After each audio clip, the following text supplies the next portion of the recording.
સુરત ઉમરા પોલીસે પીપલોદ ખાતે આવેલા સુડા આવાસમાં ગેરકાયદેસર મંડળી રચી તોડફોડ કરી આતંક મચાવનારા ગુંડાઓને પકડી કાયદેસરની કાર્યવાહી હાથ ધરી છે. મળતી વિગતો અનુસાર 31 માર્ચના બપોરના અંદાજે 3 વાગ્યાના સમયે વેસુ વિસ્તારમાં ભારતી મૈયા સ્કૂલની પાછળ આવેલા સુડા આવાસ બિલ્ડિંગ નંબર 39ના પાર્કિંગ વિસ્તારમાં એક ગંભીર બનાવ બન્યો હતો.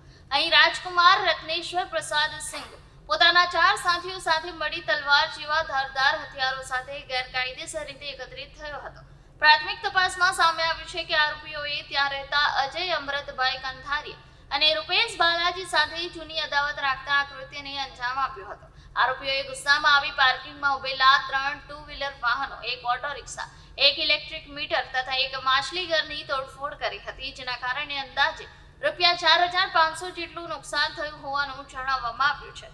આ બનાવને કારણે સ્થાનિક વિસ્તારમાં ભય અને અશાંતિનો માહોલ ફેલાયો હતો.